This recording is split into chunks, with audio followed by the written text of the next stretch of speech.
to our April 1st, 2025, 2 o'clock Commissioners' Consent Agenda meeting.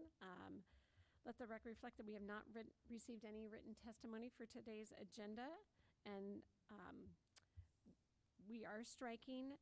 Today we've got a few items that we are striking, so we're going to strike item 4A and B and item number 8G on today's agenda. So those items will be stricken from our agenda. Let the record reflect that we have 4 commissioners present, Commissioner Jordan, Commissioner Waldron, Commissioner Kearns, and Commissioner Cuney. And I would ask everyone to please stand for the pledge.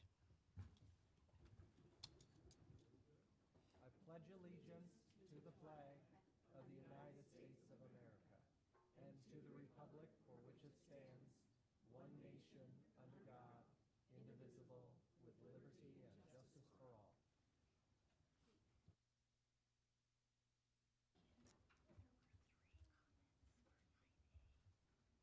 No.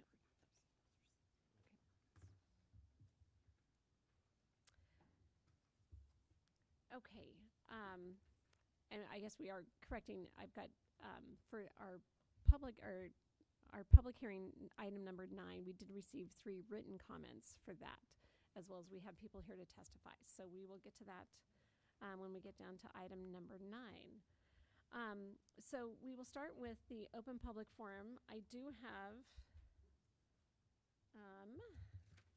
I believe I have 6 people that are here to testify at open public forum. So with that, that'll take up our time, and so I'm going to just go ahead and allow those 6 people and allow all the 3 minutes for those that are here. We will go ahead and get started. I'm going to start with the order I have. I'm going to start with Becky Dickerhoof.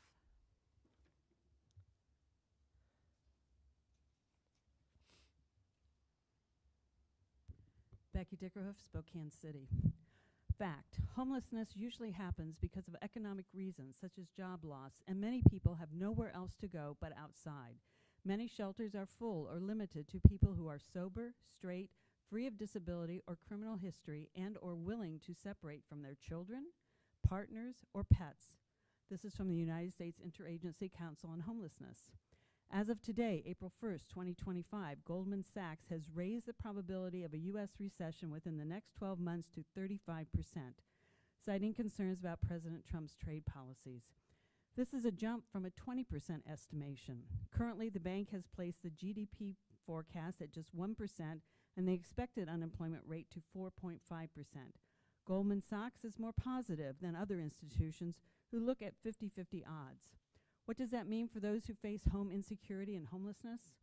According to the Banning Homelessness and Housing Initiative, housed at the University of California, San Francisco, skyrocketing rental prices and housing costs force the majority of those experiencing housing risk to resort to locations without a lease or stability, such as couch surfing. I've already pointed out that in Washington state, minimum wage earners need to have 3 jobs to afford basic housing. As the cost of housing rises and now the cost of basic daily needs will rise drastically, that will only force more of Spokane residents into the homeless crisis. How will that add to the fentanyl crisis? We are facing a rise in unemployment as more government workers lose their jobs, which will trickle down to the private sector as the cost of living rises and people alter their spending habits. I am here today to ask the county commissioners to enact what is commonly referred to as the 1590 Acts. This ordinance, which amended RCW 82.14.530, allows a county legislative authority to impose a sales and use tax not to exceed 1/10% of the selling price in the case of a sales tax or value of the article used in case of a use tax. This will allow the county to create more homes for the unsheltered. At least 60% of that money must be used for the construction of housing and related services. The balance must be used for the operation, delivery, or services related to housing. Thank you. Thank you. Next I have Jillian McHugh, sorry. With the H.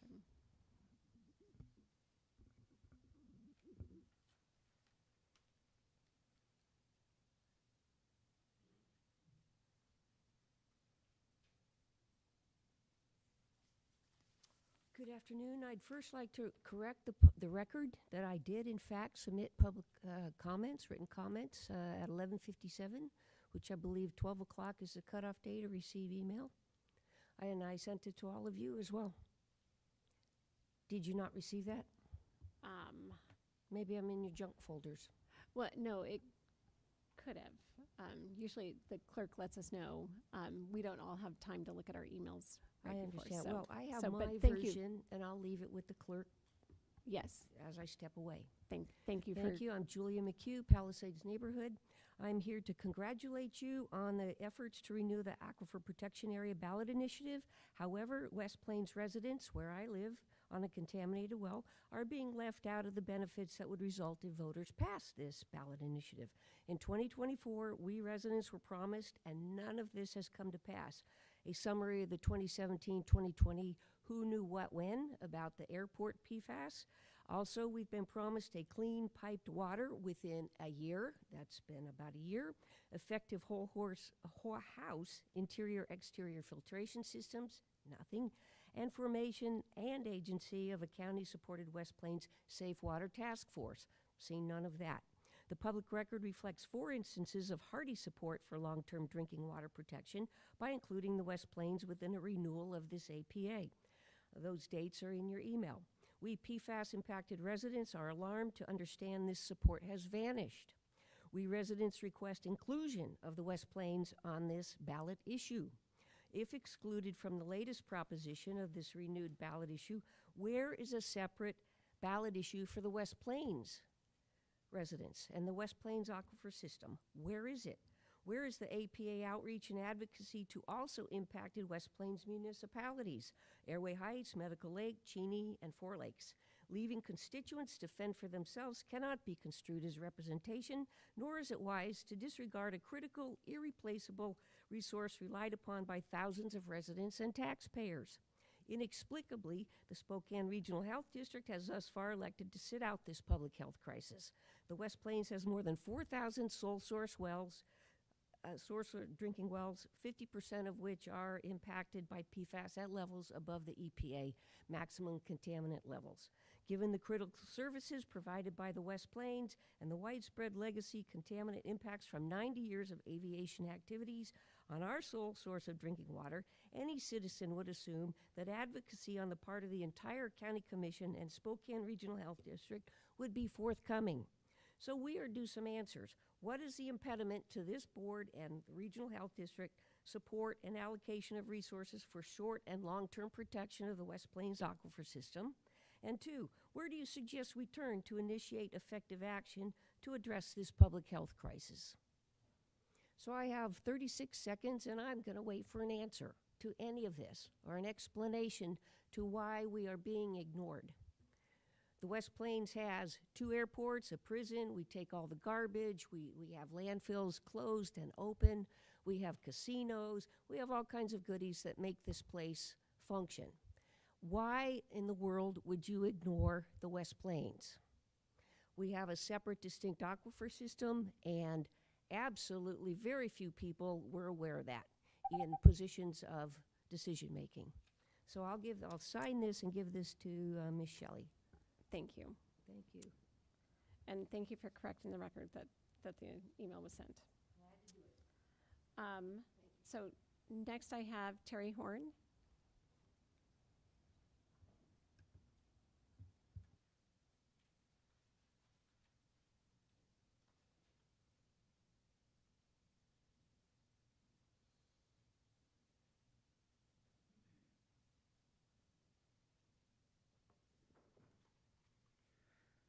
Good afternoon, Commissioners, to the people here. My name is Terry Horn. I'm a resident of Spokane County. I too am here because there is no mention of the protection of our critical aquifer recharge in the West Plains.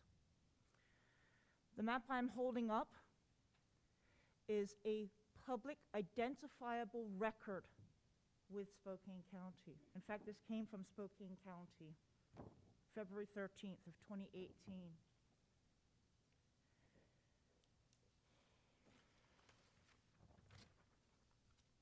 Regulation of Public Groundwater, 9044 RCW. Purpose. This chapter regulating and controlling groundwater of the state of Washington shall be supplemental to Chapter 90.03, which regulates the surface waters of the state and is enacted for the purposes of extending the application of such surface statutes to the appropriation and beneficial use of groundwaters within the state. RCW 3636010. Purpose. The protection of subterranean water from pollution or degradation is of great concern. The depletion of subterranean water is of great concern. The purpose of this chapter is to allow the creation of aquifer protection areas to finance the protection, preservation, and rehabilitation of subterranean water, and to reduce special assessments imposed upon households to finance facilities for such purposes.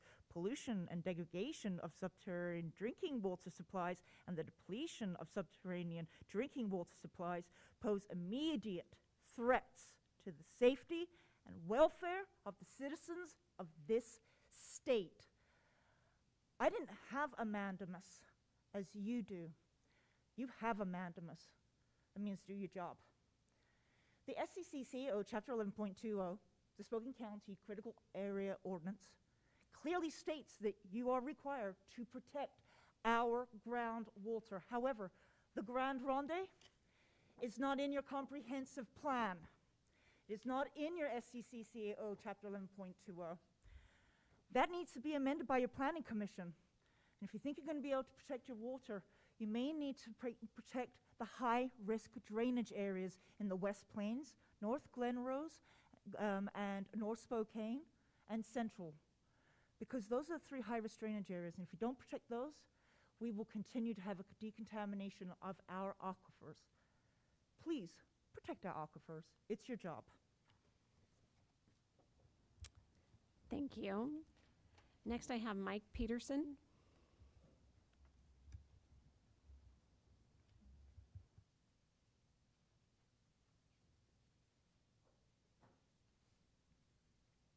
My name is Mike Peterson. I live in West Central. Greetings, commissioners. A little higher, probably. Cool. I did a presentation to the Spokane River Toxics Advisory Council just last week about PFAS, and so I wanted to share a bit of that with you and then also encourage you to get moving as fast as possible on a task force for PFAS.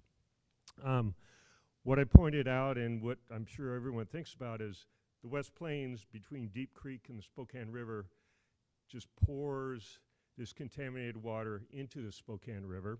Some of it goes into Hayman Creek via Garden Springs. But here's what's interesting. Those 4,000 wells, some of which are very contaminated, most of the people, even the ones with filters, are just getting indoor filters. They're not getting outdoor filters. And so what's happening is the livestock, the pets, the gardens, and the crops are getting watered, and they're getting watered by contaminated water that gets pulled out of fairly deep wells and then gets put back on the surface to start leaching back into the aquifer. And so the sooner we can get this together, get a task force, and I think Ecology, a lot of people were there at that Toxics Advisory Committee meeting. They're ready to go, but they need a little pressure and help from you guys too. So please get this task force of the PFAS going as soon as possible. And I'm going to continue to go to the Toxics Advisory Committee meetings, and I'll update you all once in a while. Thank you. Thank you. Next is Laura Ackerman.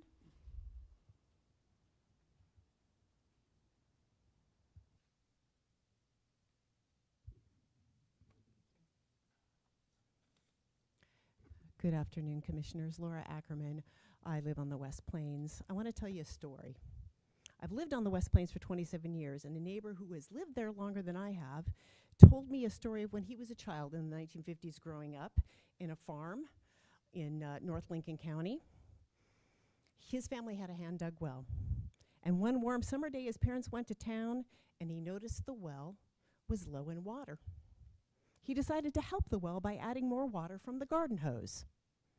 He didn't realize the water from the hose came out of the well. And his father wasn't happy because the drinking water was really muddy. I have been here since October almost at least once a month. And this is what I'm starting to feel like as a constituent and as somebody who lives on the West Plains, is a muddy well. What is going on behind closed doors? Who on the commission is not providing the clarity we need to move on with this issue? We need to have a task force, and it needs to be done in public. As commissioners, you need to do your homework in public. The West Plains Water Commission or Coalition is not hidden. They're open with their communications, with their direction, and I think that even some of you are on their mailing list. Someone continues to muddy this well because we don't have a formed, publicly operating task force. Someone has some sort of agenda, and I think someone has some sort of fear as well. Please protect your constituents. That is your job. That takes courage. Citizens are being seriously harmed because of a lack of action, and we are on your side. We want to help you with this, but we can't help as much as we possibly can if we don't have a task force that is not publicly available and people can attend and actually is getting on with the subject and working. Because if you want to protect our aquifer, as Julia and Terry have mentioned, and you want to find solutions for PFAS, this task force has to form, and it has to form immediately, and it has to be within the public preview. Thank you. Thank you. And the last person I have is Susie Hokinson.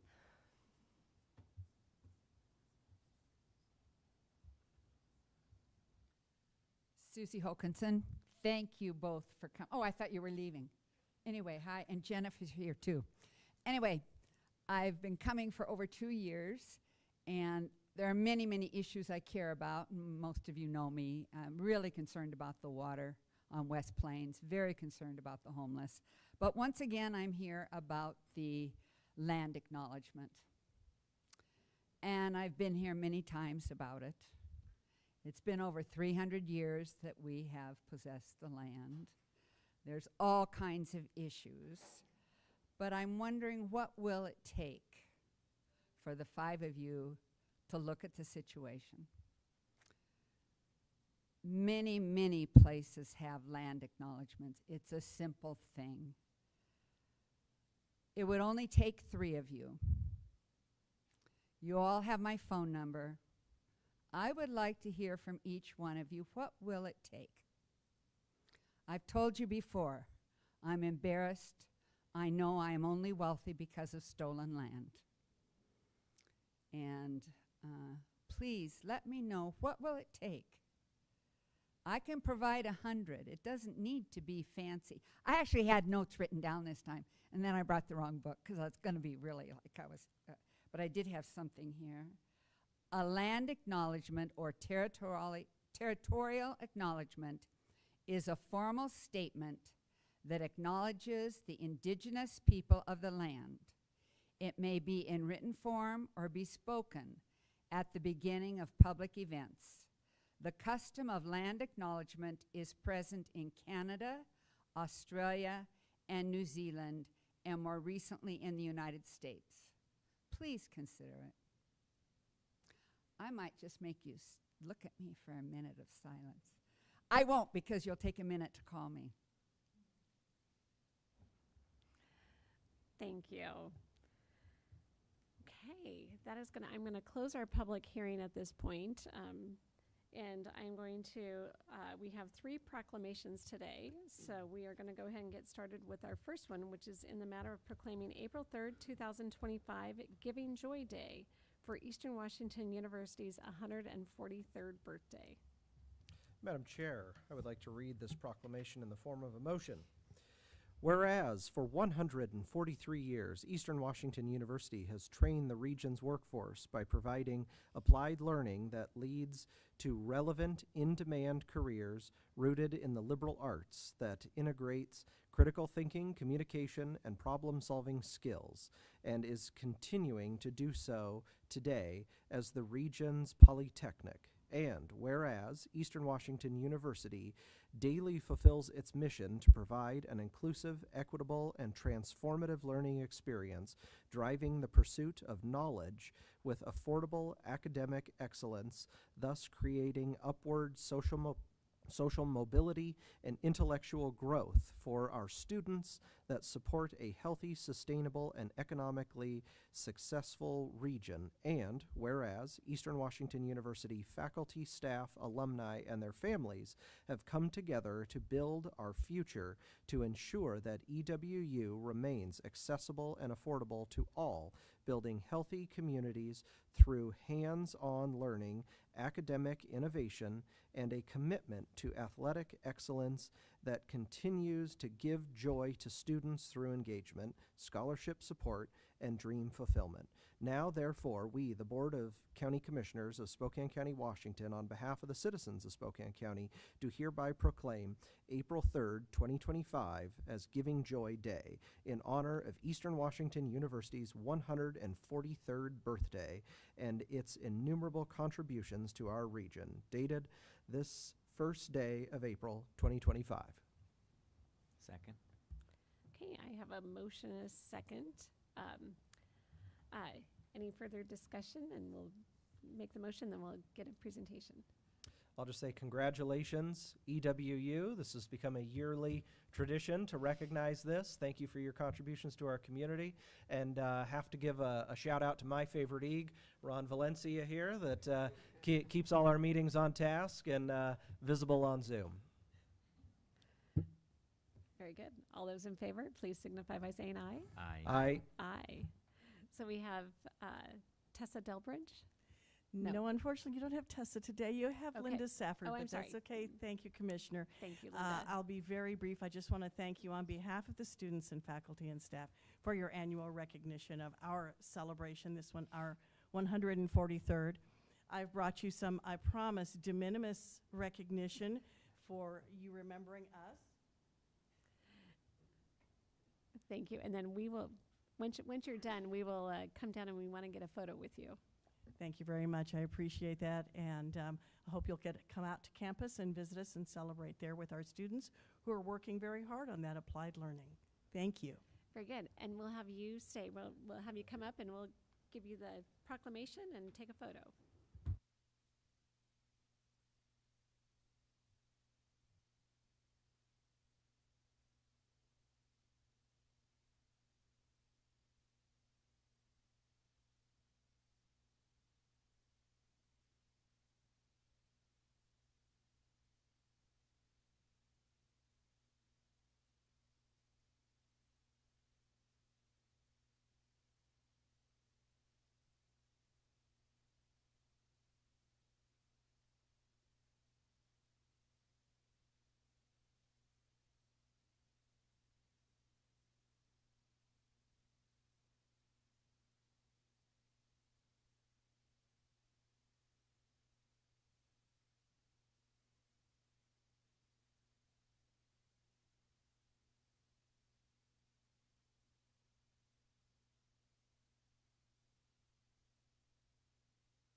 Next is item 3B, which is in the matter of proclaiming April 6th through 12th, 2025 National Crime Victims' Rights Week. And Madam Chair, I can read this proclamation in the form of a motion. Very good, thank you. Whereas the term victim is more than just a status, they have rights, legal standing, and protections that go along with it. And whereas Spokane County's victim service providers, advocates, law enforcement officers, and prosecutors help survivors and their families find justice by enforcing these rights. And whereas the right to provide an impact statement ensures that victims' voices are considered in court and during the sentencing and, when applicable, restitution processes. And whereas including and elevating the voices of survivors and their families makes certain that they are heard and seen, and creates a path to forging and sustaining community trust. And whereas National Crime Victims' Rights Week provides an opportunity to recommit to listening to crime survivors and their families in every space where decisions are made that could impact them. And whereas Spokane County government and the Spokane County Prosecutor's Office are committed to amplifying the voices of survivors and their families to create an environment where each one has the confidence that they will be heard and supported throughout the process. Therefore, be it resolved, we, the Board of Commissioners for Spokane County, Washington, do hereby proclaim April 6th through 12th, 2025 as National Crime Victims' Rights Week throughout the County of Spokane, and we encourage all citizens to participate in efforts to recognize the serious impacts of crime upon our communities, families, and individuals. Dated this first day of April 2025, Board of County Commissioners of Spokane County, Washington. I'll second the motion. Okay, I have a motion and second for the National Crime Victims' Rights Week proclamation. Any further discussion? I will just say that I know in speaking with Prosecutor Haskell that this is very important. And so it's great to recognize, it's not a good reason to recognize people being crime victims, but it's important that we do that, give that support. So so I just wanted to state that. Commissioner Jordan would. Well, I just wanted to appreciate all of the work of the team in the prosecutor's office. I found it to be a really professional, dedicated, hardworking group. And I think we as commissioners are doing everything we can to try and support the office and make sure that we can reduce crime, have a safe, healthy, thriving community. That's something we all want. And I think we all recognize that many of these crimes have a very significant impact in people's lives, and it helps the decision makers make the best possible decision when that voice of the impacted is heard in the court process. So thanks to everyone who's involved in making that happen. Thank you.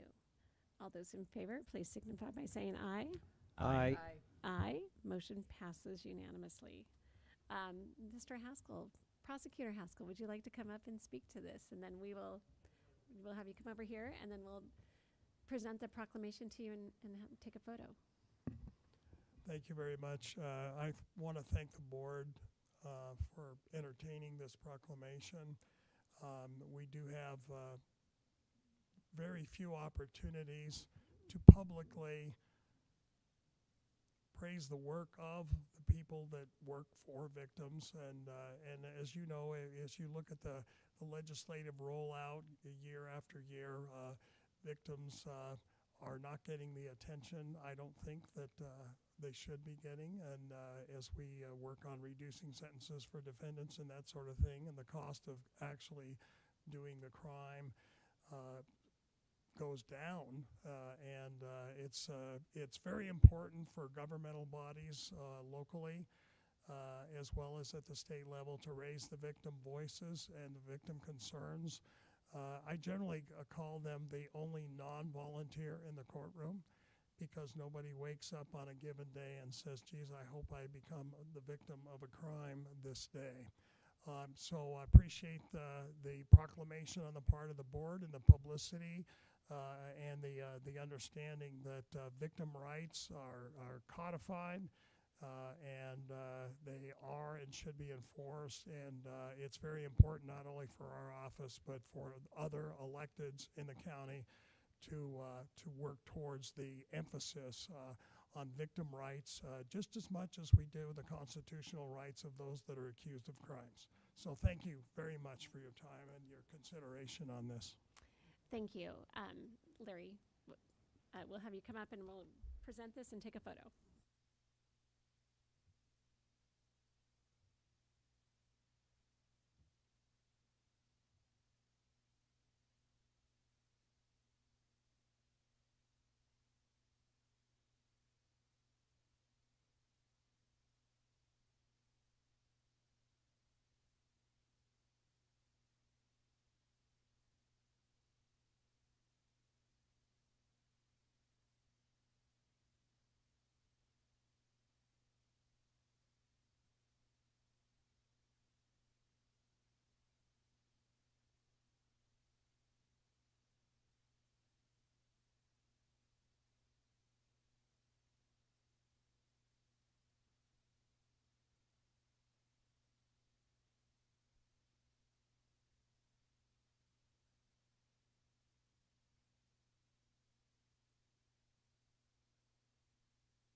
Okay, and our next item is item number 3C, which I think three of us commissioners are either past or current chairs of the board of the Spokane Regional Health District. So this is a great one for us to be proclaiming.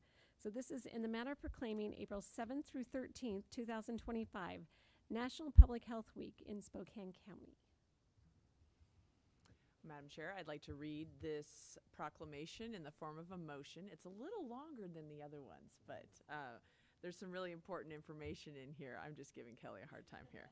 But in the matter of proclaiming and promoting the goals and ideals of National Public Health Week, which is next week, April 7th through the 13th in Spokane County.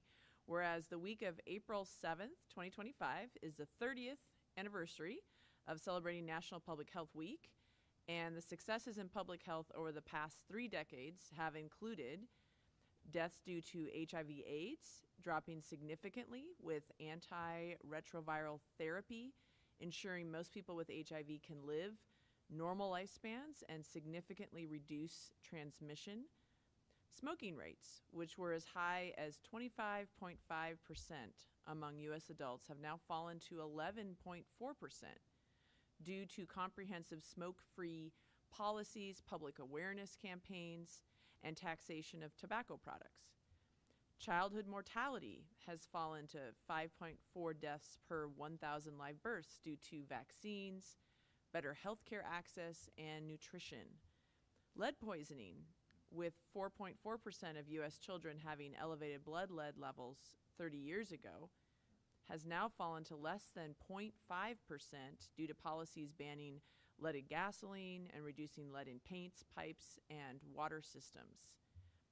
Health impacts of climate change, such as rising heat-related deaths, were under-recognized in 1994, but they're now being mitigated by actions such as public health campaigns, local adaptation plans, including cooling centers, and other preparedness plans to protect the public from extreme weather, wildfires, and other regional threats.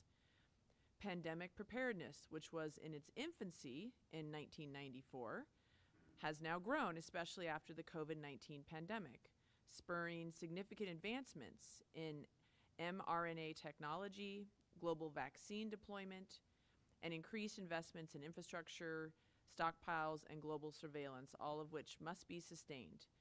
And whereas racial and ethnic minority populations in the United States continue to experience disparities in the burden of illness and death as compared with the entire population of the United States, and whereas a person's health status can differ drastically by zip code due to differences in the built environment, environmental quality, community context, access to healthy foods, access to education and to health care, and whereas public health officials help communities prevent, prepare for, withstand, and recover from the impact of a full range of health threats, ranging from infectious disease outbreaks to natural disaster preparedness. And whereas efforts to adequately support public health and the prevention of disease and injury can continue to transform a health system focused on treating illness into a health system focused on promoting wellness. So now, therefore, we, the Board of County Commissioners of Spokane County, Washington, on behalf of the citizens of Spokane County, do hereby proclaim the goals and ideals of National Public Health Week, April 7th to 13th, 2025, and encourage the public to learn about the role of the public health system in improving health across Spokane County, Washington, dated this first day of April, 2025. Second. Thank you. I have a motion and a second. Any further discussion? Well, I just wanted to thank, I know we have Dr. Velazquez, our health officer here, and Kelly Hawkins from the Health District. So I appreciate everything that you do to help keep our community safe, to spread good information about how to stop the spread of disease. And it's been a busy winter with a lot of flus, and hopefully we're over that. But I just really appreciate all of the hard work that the public health, Spokane Regional Health District does. And I'm happy to have you here to receive the proclamation. I would just echo that as a former chair for 2 years in a row. What our health district does is so important for the health of our community. And so thank you for all that you do and for all the employees at the health district. and I am excited that we get to recognize you again this year for this National Public Health Week. So thank you. If you'd like to come up, all those in favor, please signify by saying aye. Aye. Motion passes unanimously. If you'd like to come up to the microphone, Dr. Velasquez, and say a few words. So good afternoon, everyone, and thank you. And on behalf of the team across the street and all of our locations around the community, we do appreciate the opportunity to be here today.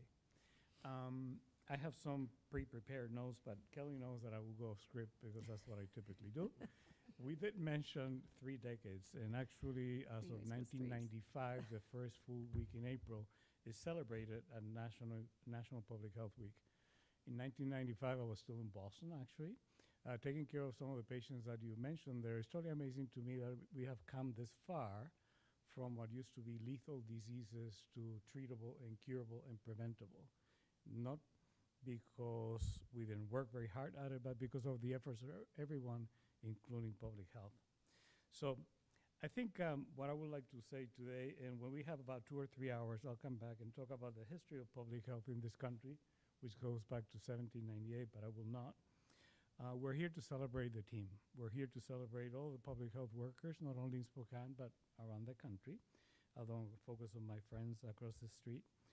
And everything they do every single day to make sure that we have better access, better outcomes, we improve the well-being and the health in the community, and to really champion any policy that will promote and protect public health, which is what we do.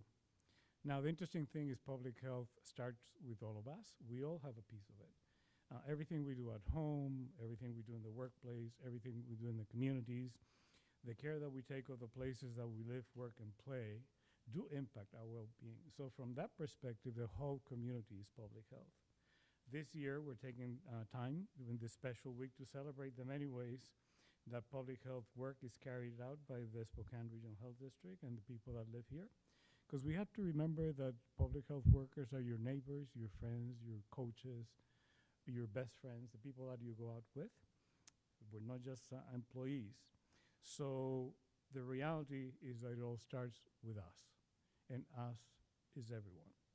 I invite you to join us during National Public Health Week, April 7th through the 13th. It's the first time it's not on my birthday, doesn't fall in it, to share your stories about how public health makes a difference in your life every day. From the moment you wake up, you take that breath of clean air. Your child has appropriate nutrition. You have a partner if you're a new mom. You go to work and get your seatbelt on. You go home and go to one of your favorite restaurants with all the work that we do with our partners in the food industry. One of the reasons that Spokane is a foodie town and very safe food. These are all points of the day where public health has ensured that your health, my health, our health, and our well-being is being protected. Thank you for recognizing the work that we all do in our community, and we appreciate your support. Thank you. Thank you. And if you'd like to come up, we'll present the proclamation and get a photo with you.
So again, we are striking item number 4A and B from today's agenda and striking item number 8L from today's agenda? No. Oh, no, 8G. sorry, 8G, sorry, 8L where someone's speaking to. So 8G is being stricken. Okay, so with that, I will look to my fellow commissioners. Madam Chair, I move that we approve items 5, 6, 7, and 8, including all sub-items with the exception of item 8G. Second. Okay, I have a motion and a second. Would anyone like to speak to any of the items? Madam Chair, I was hoping to highlight item 8L. Item 8L is in the matter of executing an agreement between Spokane County through the Housing and Community Development Department and the Spokane Regional Long-Term Recovery Group for the construction of 8 homes in the amount of $40,000. So a big shout out to George Dahl and his team in our Community Development Department. Our long-term recovery group is the organization that is helping the victims of the wildfires from the Grayson, Oregon Road fires. They are constructing 8 homes for those victims, and they found themselves coming up just a little bit short there on just some finishing items on those 8 homes. So we are going to step in, allocate these $40,000 that George Dahl and his team helped us locate within budget, and then those dollars will be matched by the Inovia Foundation to bring that total to $80,000 to make sure that those 8 homes are finished properly and adequately for families to move into in the near future. So just wanted to highlight what that item is, and a big shout out to all of our staff and all the folks over there at Inovia Foundation as well to help these very deserving families. And with that, I just want to state, too, that last week we did have several people testify during the open public forum section on this item, since it wasn't on the agenda last week. And so I just want to, shout out to them. I mean, some of the people are receiving these homes, as well as Mayor Terry Cooper from Medical Lake is actually on the long-term recovery group and has been very instrumental in helping people recover. So I just want to make sure for the record that we state that. Okay. Commissioner Jordan. Thank you, Madam Chair. I just wanted to comment briefly on item 8E. This relates to a mental health sales tax expenditure, continued funding for a child care pilot program that the county supported. We've received a presentation last year on this topic from Kira Bauer of the Little Scholars Child Care Development Center. I just wanted to thank her for her work and leadership on this issue, thank the board for its support. This is a recognition, I believe, that quality, affordable child care is good for kids, it's good for workers trying to find work, it's good for employers trying to attract workers who have a safe, good place to send their kids to during the day. And when Kira presented to us a couple months ago about the ways that this pilot program has helped support child care workers who have a really tough job oftentimes, she had some really powerful stories and some promising initial data as well about the ways that they're helping to retain staff and see better classroom management, those types of things. So this is a really good investment by the county. Thank you to all the child care workers out there. And it also aligns with some work that's being done by Priority Spokane, which the county is a part of, has really identified child care and supporting the child care workforce as a critical need in our community. So with that, happy to support this proposal. Commissioner Waldron. And I just wanted to speak to item 5A, and this was unanimously recommended by the Steering Committee of Elected Officials. This is adding our 2 tribes to the Steering Committee of Elected Officials, which is the body that makes recommendations to this body regarding our update to our comprehensive plan and our planning processes. So I'm happy to see the 2 tribes that have agreed to, and everyone in the region have agreed to have those 2 tribes on that steering committee, and so happy to support 5A. Any further discussions? Seeing none, all those in favor, please signify by saying aye. Aye. Aye. Motion passes unanimously. That will then take us to item number 9A on today's agenda, which is a public hearing item to consider the vacation of Beacon Avenue and a portion of Yale Street, County Engineers Road File Number 2316 for the Spokane Public Works Department. Spokane County Public Works Department, excuse me. And we have our County Road Engineer, Matt Zarecor. Thank you, Commissioner. I think Ron's going to get a slide up for me. Next slide.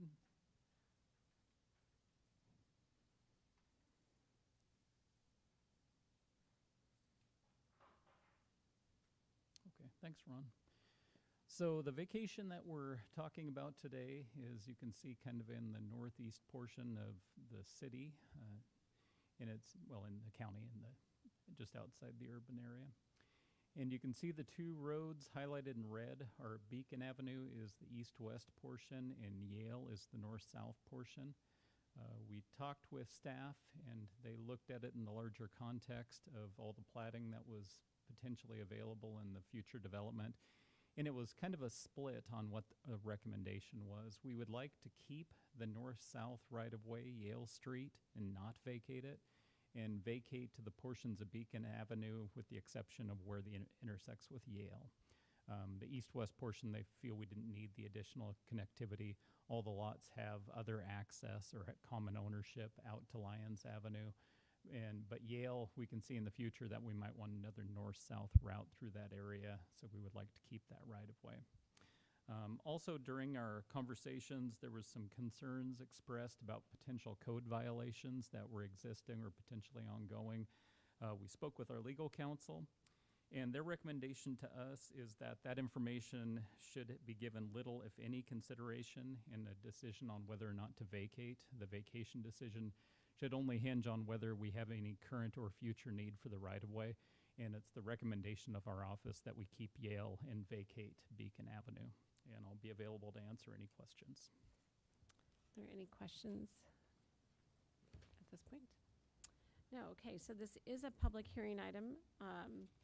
We have received written comments on this item as well, and we have 3 people that are here for public testimony, so I will open the public hearing item, and I will start with Toby Brewer, excuse me.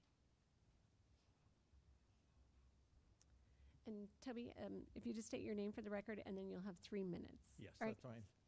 Toby Brewer, Commissioners, thank you. Toby Brewer, like you said, North 5022 Stone, and I'd like to say great minds think alike, because I'm actually speaking to and against the idea of vacating Yale Street. Beacon, no problems, but there are properties, family members have got property north of just up in that dead zone that would be remaining up in there. And there'd be no effective way to get up into their parcels. And so they asked if I could come down and speak on behalf of them and say, please don't vacate Yale. So with that, sounds like that's the county's recommendation is not to. So with that, you got your time back. Thank you. Great, thank you very much, appreciate that. Okay, next I have Carol Knowles.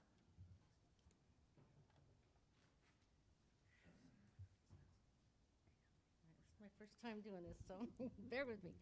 My name is Carol Knowles, and I live on 6820 North Julia, which is just north of Kevin. And I want to point out a couple things here real quick. I can't probably reach them, but okay, Kevin, you see, he is just above the Beacon route. You see all that mess right there? Okay, that's what Kevin has in junkyard now. Just north of him, that other junk area, that's another problem neighborhood or house, the rental. And then we live on Julia, just north of Kevin. We've lived there for 35 years and dealt with Kevin and all this stuff. There's several issues with Kevin. Why we don't want Beacon Avenue vacated, because it's just going to allow him to acquire more junk. All it is in fact, one day, I can't go down Wedgewood, which is north of his house, because the people that live in that house, or that rental house, they have pit bulls, and they have proceeded to put down tacks and nails and everything else because they think it's their private driveway. Well, it's not, it's Wedgewood. I go through there, and I've done this for 35 years, walk my dogs. I go Wedgwood, and then I go through the forest, which is belonged to another gentleman that we know, and then on to the other side where the plots stop. That's all Spokane County, Spokane Humane Society, and they have an area over there to walk dogs. I can't go through, I asked Kevin if I could go through his property, and he said no. He goes, there's too much mud, there's too much grease and everything else from his junkyard, diesel shop. Well, if I can't walk my dog on the ground that he's polluting, that's a problem with the aquifer. So that's, he also owns, he recently bought, it's way up above, is Bill's wrecking yard. And he made a point to tell all of us neighbors that he was gonna clean out all that mess and take it up to Bill's junkyard. Well, Bill's is full, this is full, and he's continuing to make it more and more of a disaster.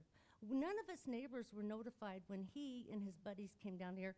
We didn't get notification from the county or anything when they had it turned light industrial. And since then, his mess has grown. It's unreal. You can't see over it. He's got Connex boxes, which are like big semis. I don't know if you guys know what those are, piled 2-3 high, so you can't get through anywhere. You can't even go on Beacon Avenue because he's got it totally with the buildings and the garbage. I mean, it's just junk, junk, junk.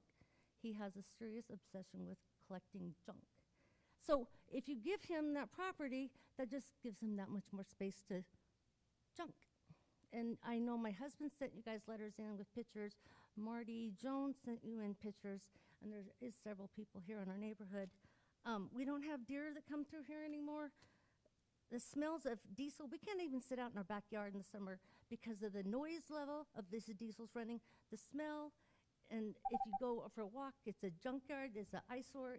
There's so many reasons not to give him so much more space. Thank you. So, sorry, thank No, you. I appreciate your testimony. Thank you. The other one I have is Carolyn's Spooner Lake, if you'd like to. Okay. I just wanted to keep it open if I had questions. Okay. Very good. Thank you. Is there anyone else who would like to testify on hearing item 9A? You're welcome then, sir, to come up. And you'll have 3 minutes. Andrews, Rob. If you want to just step over to the microphone. There we go. Thank you. Right anyway. You need to blow that up so people can see what she was talking about. Now, we own that Beacon Avenue. And then what's the other one there? Yale. And you see the trees in the background? Well, she was saying about the junkyards. There's 2 of them. Kevin's one, and I don't know who them other people are, but all them little roads up there, they do not say that it's a dead-end road. There's like 3 of them that dead ends to that junkyard. Now, we own the house on the bottom here where the pool is. Like I say, if you blew it up, you'd be able to see the mess they got going there. But, you know, we played with this for years and years. Finally, we used to park vehicles there. People just go around. They got motorhomes. I had to go down and cut a tree house. You see the trees. That's where they party, I guess. But that deal where Beacon comes and it's been let out. You know, nobody uses it. Kevin can't use it, and I can't use it. There's no street. And for years and years, 1906, if I remember right, where our alley goes up through there, goes all the way up to the end, or right there, beginning of the trees. A guy named Andy Louie owns the trees. Kevin owns the dirt behind us, except for what? Is it 50 foot for a road?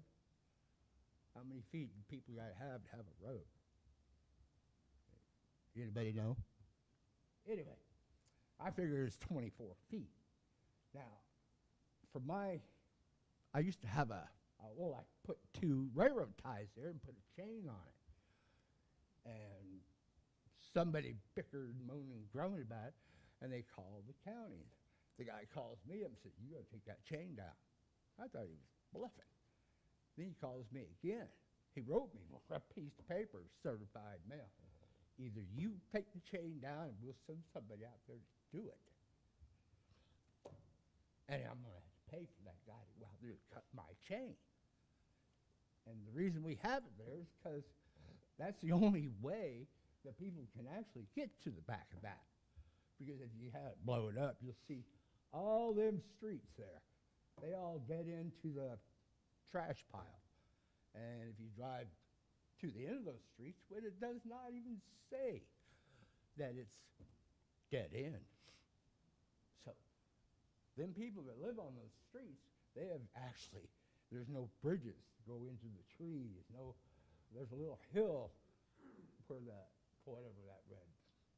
If you had to blow it up, you'd see what I'm talking about. But it's been a real 20 years. And nobody has ever paved it, ever called it a road. There's no sign that says that's a road.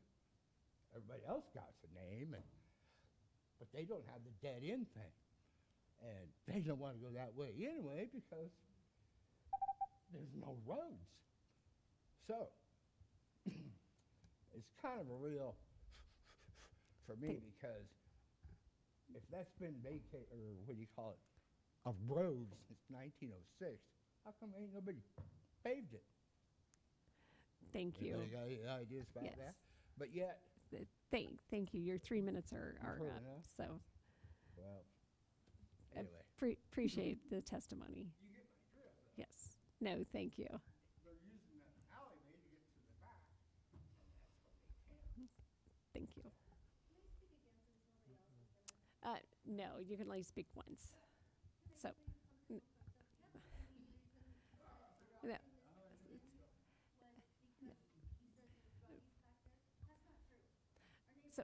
So, ma'am, yeah, no, thank you. I'm gonna hold to the rules. I'm sorry.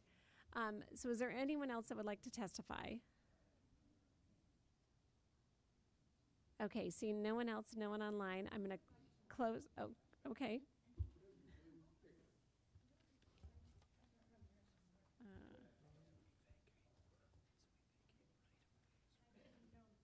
Just a second. That's okay. Okay, so Carolyn Spooner Lake. No, my name is Eva Andrews. Okay. I'm the wife to Rodney Andrews. Okay. Thank you. And I don't like the idea of having the Yale Avenue I want it closed. That's what I'm trying to say. And the reason being is I don't want people back there. Period. There were a bunch of, they just want to dump their trash, what they do. And then this here road right now, it's not a road, it's just a pathway right here. Don't touch it. I'm not touching. But this road right here, our place is this here. And I really don't like when they're going back here, using that road, and they dump all kinds of stuff back there. It's just dump. Okay. Thank you. Can I have you step back away from that, though? So anyways, I don't want it to be a road, a legal road or some, I want it closed, period. There's no way, if they're gonna develop those 6 plots back there, I doubt that'll ever happen, not even 50 years from now. Because it would cost a fortune for the swells and for the sidewalks and for the, it would cost such $1 million to have the damn thing developed.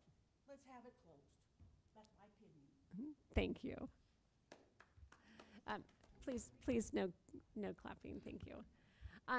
With that, is there anyone else who would like to testify? No one else online? Seeing no one else, I will close the public testimony.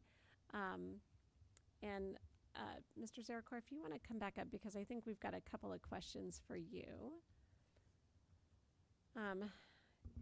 As we look at the agenda, it does say consider vacation in Beacon Avenue and a portion of Yale Street. Correct. So what is the portion of Yale Street?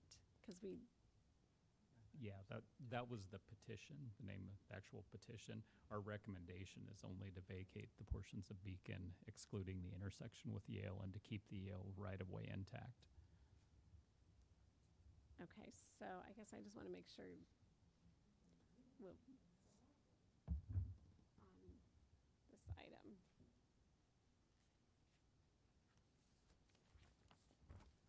I guess we're just kind of thrown off by the Yes. portion of Yale, but you're saying you don't want us to vacate Yale. Yeah, it's, when the petition differs from the recommendation, it does create some confusion. So our Yes. recommendation would be 'Cause- for there to be a motion to vacate the portions of Beacon, not including the intersection with Yale. So I am going to, since we've closed the public testimony, I'm going to delay this for a decision because the resolution does state and a portion of Yale Street. Okay. So I would want to make sure that the resolution clearly reflects the intent. Otherwise, it will, if someone is just reading the top portion of the resolution, it is going to appear different. So, just Can I Commissioner just ask Jordan. a clarification Yes. while we're here? So just so I understand your recommendation, is it to vacate the entirety of Beacon all the way along? Yeah, the entire east-west portion of Beacon Avenue, but we obviously want to hold on to the intersection of Beacon and So Yale just- itself. okay. So there's a continuous right-of-way north-south. So it's two sections of Beacon. So the alleyway or the area they were talking about down below there, what is the status of that? There's no established roadways in these right-of-ways. These are right-of-ways. We have the legal rights to put a road there, but there's no roadways existing or established. They may drive on them, and I think they're pointing to a driveway there, but it's not a county-established roadway. We don't maintain it or do anything with it. It's unopened. So Yale Street on the north side would still be accessible in the future? Yeah, if at some point, to the one gentleman's point, Right. if they wanted to develop their properties, they could get access through this right-of-way, and if we vacated it, it would be more difficult to get access to their properties. In long term, we keep a certain amount of right-of-ways for circulation and connectivity. You know, if people want to walk from point A to point B, the more roads we have, the better circulation you get. So it's desirable to keep a certain amount of right-of-ways. In these older plats, this isn't uncommon at all for you to have quite a few extra right-of-ways in essence. Commissioner Waldron. So I'm just trying to understand, if there were future development of the undeveloped parcels that are in the kind of northeast quadrant there of the image, there would be access points? Yeah, you could utilize these right-of-ways to extend roadways into those areas and serve those parcels.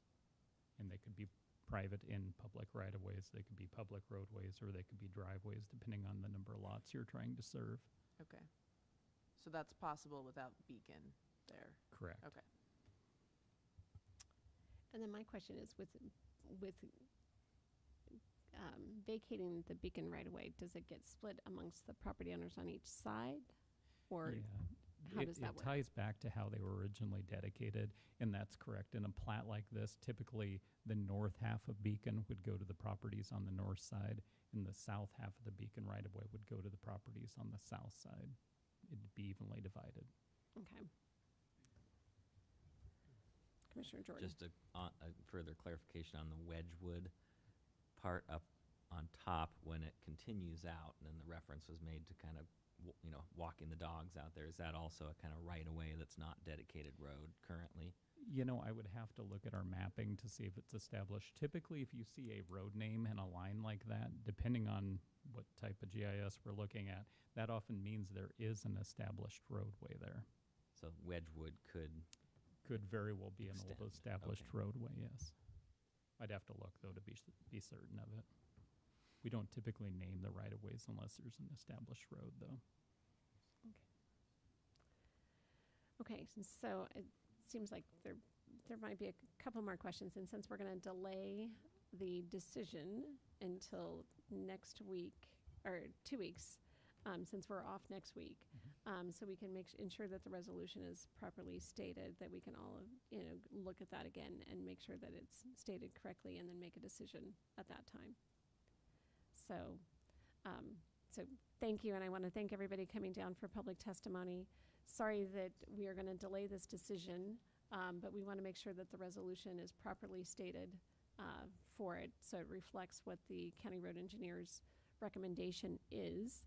And I think I've got a couple more clarifying questions on just some of the properties around that, what's happening with those. You So, bet. Happy to answer those. okay. So with that, then that ends our meeting for today. Is there any? When do you want to delay this to? Oh, sorry. So this will be delayed for 2 weeks. So what is the date? Matt, can you tell me? Yes. Okay. So, do I need a motion to delay? I think you can just continue it on your own. Okay, that's what I was thinking. Okay, so yes, so we've closed the public testimony. We will just take action on this on April 15th. I know. So there is still opportunity if you would like to reach out to any of the commissioners. But like I said, thank you for that, for coming down today for the public testimony, and we will make a decision on April 15th on this as we properly reflect that it will not be, Yale will not be part of the vacation process. With that, are there any other items to come before the board? Commissioner Waldron.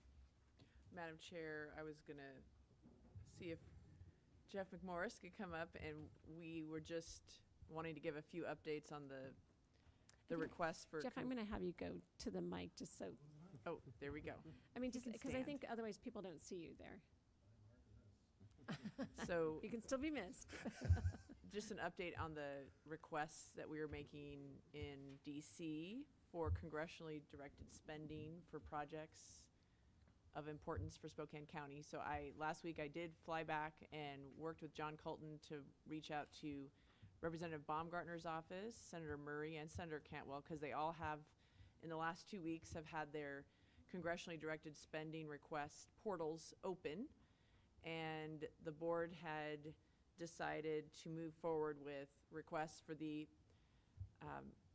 Crisis Stabilization Center expansion project, which we had requested this last fiscal year as our top priority. And so that has gone into Senator Murray. I had a good meeting with Senator Murray's staff, who are actually new to this year's appropriation process. So it was good to get them caught up on the project and the importance of the sobering beds that we want to add to the work of the Crisis Stabilization Center. And then we did meet with Senator Cantwell, and we talked about the upgrades to the campus, the energy efficiency infrastructure upgrades to the campus here. And her office was interested in that, but also interested in the Crisis Stabilization Center, because they were supportive of that project last year as well. And so the recommendation from her office was to submit both those requests. And then in Representative Baumgartner's office, there was a good conversation about the upgrades to our computer systems to have better security of all of our justice, to at least 3 of our justice computer systems here that we manage, that IT manages, to ensure that they are safe, secure, and fully functioning, even if there are threats, cyber threats. So that was a really good conversation with the staff person actually worked here, Jack Bridgewater. He worked in the clerk's office, so he was familiar with our court and justice systems here. And we sent him further information, and so that has already been submitted. So Jeff, what did I miss there? I think we're just waiting to submit the Cantwell. We need to submit for Cantwell by the end of the week. The board's previous decision was to do just the clean buildings based upon Commissioner Waldriff's visit. Seems like it makes sense to also do the stabilization center. We knew last year that Senator Cantwell was supportive of it. What we've recently learned is the website had a glitch, and she had actually put it in last year along with Senator Murray. And so she had viewed it as, from her perspective, she had supported it and thought it was public. We were not aware because of the glitch on the website. And so she's interested in that one. She let us know that was her probably top priority. So seems to make sense that we would submit that one also, since you can submit more than one, but it appears that one is the one that she's most interested in. So the thought would be, with board's consent, we would do both. We'd essentially do a repeat of the one we've already done to Senator Murray, to Senator Cantwell, which would be an again, since last year's or the current year's budget isn't actually happening. They're doing a continuing resolution. And then we'd also do the clean buildings, if that's the will of the body.